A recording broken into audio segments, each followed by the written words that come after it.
Assalamualaikum warahmatullahi wabarakatuh. Hi everyone, my name is Nabila Khairunisa.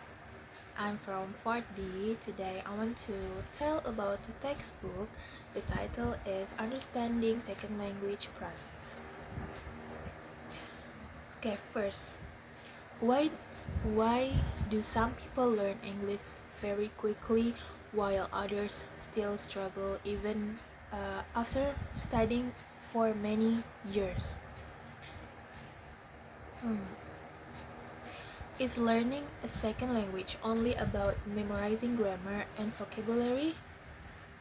Or is there actually a deeper process happening inside the learner's mind? Okay, in this video I will review a book entitled Understanding Second Language Process by Zhou Hong Han. So this book discusses how people process, understanding, and acquire a second language instead of focusing only on learning result. This book focuses more on the learning process itself. And the book is mainly intended for graduate students, researchers, language teachers, and English education students who are interested in second language acquisition or SLA. The main idea of this book is that language learning is a dynamic cognitive process, and every learner experiences that process differently. Okay, next is the summary of the book, like what what tells of the book. This book is a part of the second language acquisition series published by Multilingual Matters. It contains 11 chapters written by experts in linguistics and language education from different universities around the world. So the first four chapters focus on theories and conceptual discussion, while the learning chapters contain empirical studies and researchers' findings about second language learners.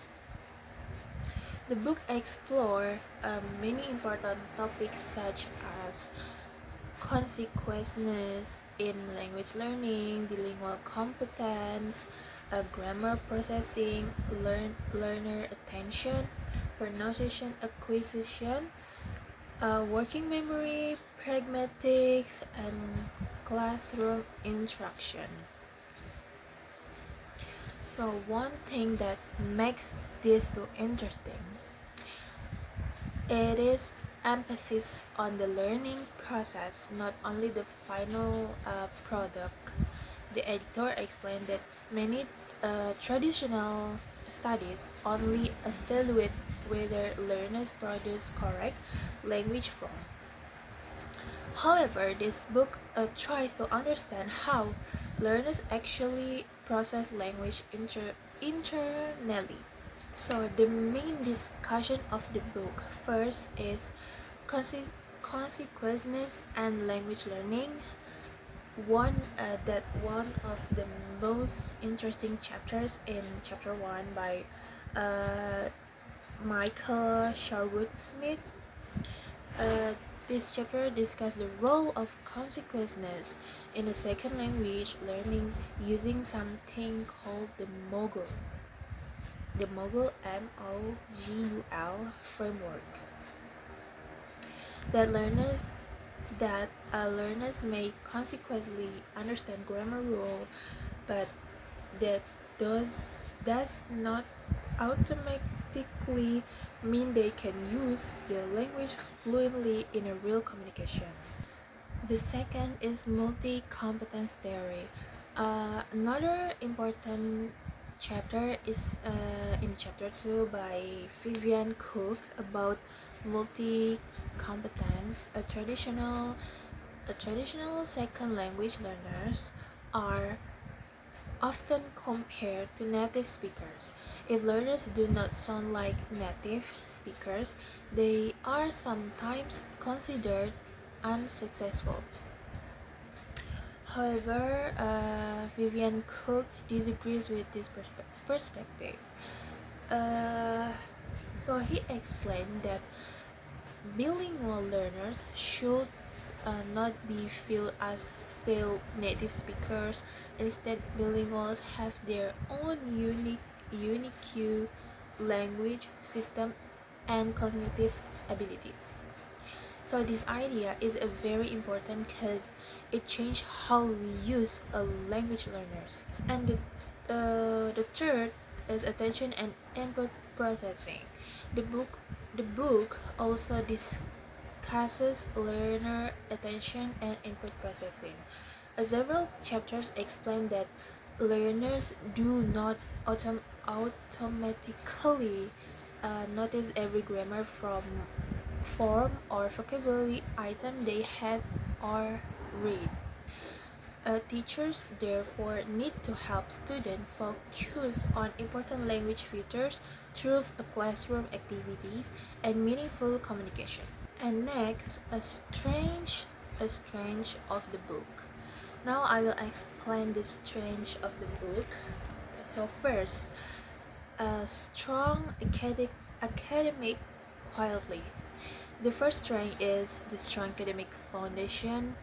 The book is written by experienced researchers and professors in the field of SLA.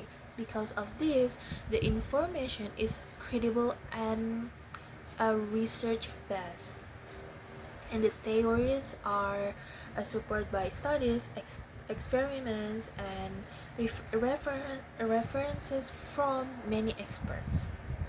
For readers who want deeper understanding about language, this book provides a very rich academic insight. And the second is a combination of theory and real research. The second is the balance between theoretical discussion and empirical research. The book does not only explain concepts but also presents a real studies involving learners from different language backgrounds such as English, Korean, Japanese, Spanish, Indonesian, and Chinese learners. So these combinations help readers understand how theories are applied in actual learning situations. Okay, even though the book is a very informative, it also has some weakness. So the first weakness is the difficult academic language. The first weakness is the language level. Some chapters use highly academic vocabulary and complex linguistic explanation. So the readers who are not familiar with the theories may feel confused or overwhelmed. And the second is too theoretical. Uh, is that several chapters are very theoretical and abstract, like the explanation about the Mogul framework includes cognitive and modular processing theories that are quite difficult to imagine. And there's a question: why should we read this book?